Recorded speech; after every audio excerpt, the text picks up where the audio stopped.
It was 2020 on an FOMC day. I was trading SPY 0 DTE options. I had a setup, a bull flag on the chart. It looked clean, textbook. I had traded it several times. The rate decision dropped and the market just went the other way hard. I told myself it would come back. It always comes back. So I held. It didn't come back. I watched the position get worse and worse, and I just kept sitting there frozen, telling myself any second now, any second. By the time I finally closed it, I had lost over $10,000 in one trade, one afternoon.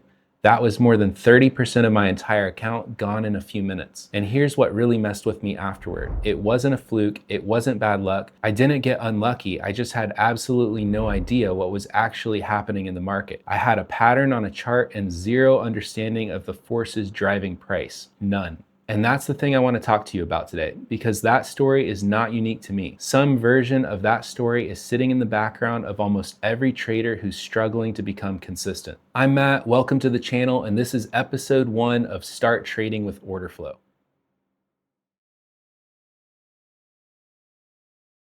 Every indicator that you have ever used, the RSI, the MACD, moving averages, Bollinger Bands, stochastic, all of it is calculated from the candle data. The candle data is already a summary of the transactions that have already happened. The candle closes, the indicator updates, and you are always, by definition, looking at the past. Now, here's the problem with that. The market is not static. It's a living, real-time auction, and by the time the candle closes, your indicator tells you something. The order flow that created that candle is already gone. The institutions that moved price have already repositioned. The opportunity has already shifted. So what you're actually doing when you trade off indicators or price action alone, you're trying to predict the future price movement based on a lagging reflection of what already happened in the past. Think about it this way. Imagine you're trying to drive down a highway, but your windshield is blacked out, and the only thing that you can see is the rear view mirror. You can see exactly where you've been in perfect detail, but you have zero visibility on what's coming. That's what trading off candle charts and indicators alone actually is. Every single thing that you see on the chart, every pattern, every indicator reading is a mirror reflection of what happened in the order flow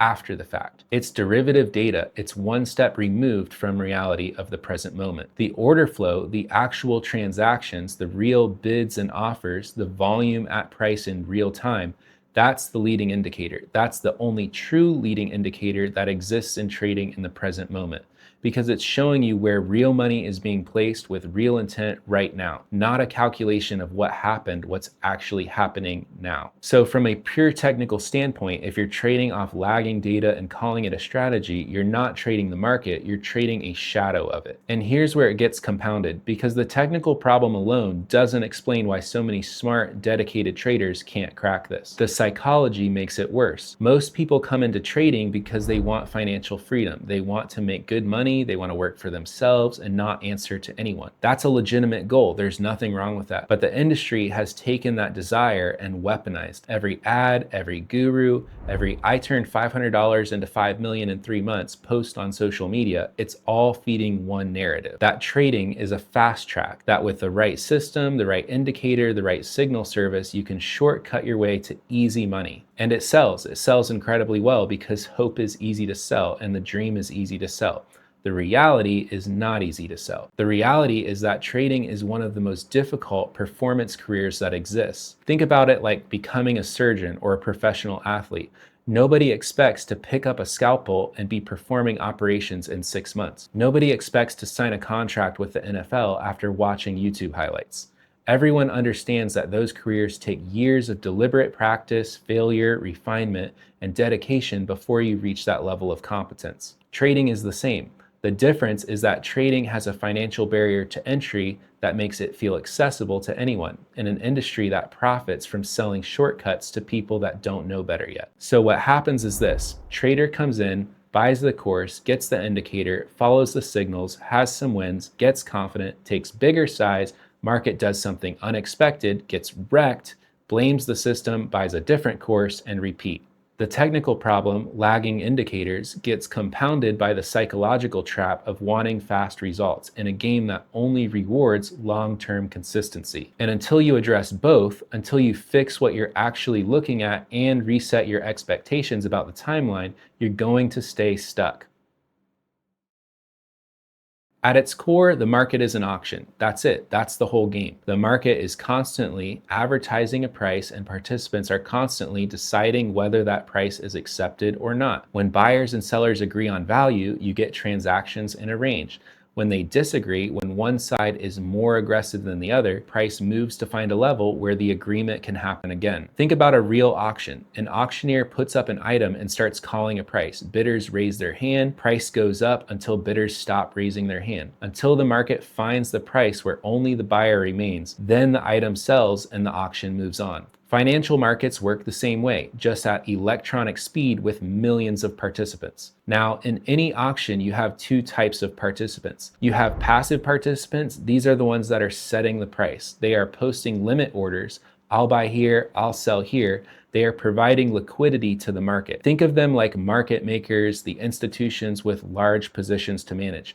They don't chase price. They wait for price to come to them. And then you have aggressive participants. These are people responding to the price being advertised. They're hitting the bid, lifting the offer, placing market orders. They're the ones initiating price movement. When aggressive buyers overwhelm sellers at a level, price moves up. When aggressive sellers overwhelm passive buyers, price moves down. I like to think of this as a faucet and a sponge. Imagine water flowing out of a faucet. That's aggressive order flow. Buyers or sellers are pushing price in a direction, and imagine a sponge sitting at a certain price level. That's passive participants absorbing those orders, soaking up the aggression. If the sponge is small, the water overwhelms it and flows through. Price breaks through that level and keeps moving. If the sponge is large, it absorbs all the water, price stalls at that level, and the aggressive side exhausts itself. And eventually, price reverses. Every price level you're watching on a chart is some version of this dynamic. The question is always, how big is the sponge? Is the passive side absorbing the aggression, or is it getting overwhelmed? Candle charts don't show you that. A candle chart shows you where price opened, where it went, and where it closed. It tells you nothing about the size of the sponge or the strength of the flow. Order flow shows you exactly that in real time as it's happening. So if order flow is more accurate, more real time, and more aligned with how the market actually works, why isn't everyone trading this way? Honestly, it's only really starting to gain mainstream traction in retail trading in the last several years. The tools that make it accessible, like footprint charts, bookmap, and volume profile software, those weren't always available to retail traders at a reasonable cost. Institutions have been trading this way for decades. Retail is just catching up. But there is a deeper reason too. Order flow has a steeper learning curve than, say, a moving average crossover. There's no clean signal, no arrow on the chart telling you buy or sell here like an indicator. You have to develop an actual real-time read on the market dynamics, and that takes time and deliberate practice to develop. And the whole trading education industry has been built around the opposite of that, around simplicity, around here's a repeating pattern, wait for it, take it, because that's easy to teach, easy to package, and easy to sell. The problem is that doesn't actually work with enough consistency to make you a profitable trader over the long term, because it's not grounded in why price actually moves. Here's the thing though, the shortcut that everyone is looking for actually does exist. It's just not what everyone expects it to be. The shortcut is learning how the market actually works, learning to read it, understand auction market theory, understanding order flow, building a systematic framework with real risk management, tracking your data, refining your processes over time, both technically and mentally as a discretionary trader. That's the shortcut, not because it's fast, but because it's the only path that actually leads somewhere. Everything else is a longer route that ends in the same place, frustration and blown accounts. The traders I know that have made it, who are genuinely, consistently profitable month after month, they all did the work, no exceptions. Let me give you a realistic picture of what consistent profitability actually looks like in practice. Consistency is a probabilities game, full stop. There's no trader that wins every trade. No trader wins every week. You will have losing days, you will have losing weeks. That's not a sign something is broken. It's a mathematical certainty in a probabilistic system. What separates consistently profitable traders is not that they avoid losses, it's that their winners are sized correctly, their losers are controlled, and over a large enough sample set of trades, their edge expresses itself. The foundation of all of that is risk management. Consistent, non-negotiable risk management on every single trade, every single day before anything else, before strategy, before setups, before any discussion of entries and exits. If your risk management is inconsistent, nothing else matters. You cannot build a stable structure on an unstable foundation. On top of that, consistency comes from precision.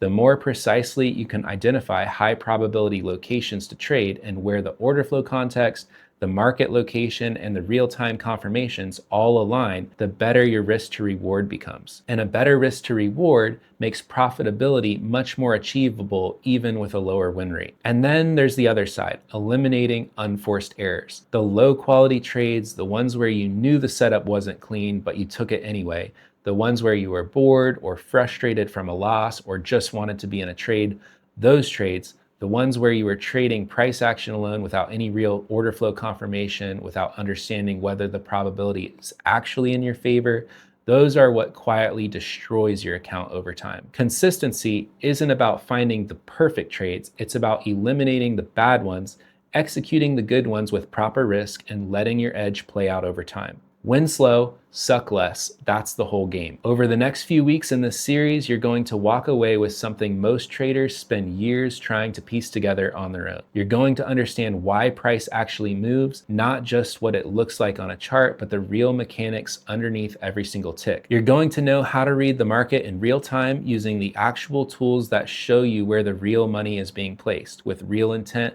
right now, not after the fact, in the moment. You're going to have a framework for making trading decisions, a systematic, repeatable process for identifying when the probability is genuinely in your favor and when it's not, so you can stop guessing and start executing with actual conviction. You're going to watch that framework applied to a real trade, start to finish, from pre-market game plan to entry and exit, and you can see exactly what it looks like in practice. And you're going to understand exactly what it takes mentally to execute consistently over the long term, not motivation, not discipline hacks, the real mindset shift. If that's what you're looking for, subscribe, follow along, and I'll see you in the next one as we get started in this Start Trading with Order Flow series.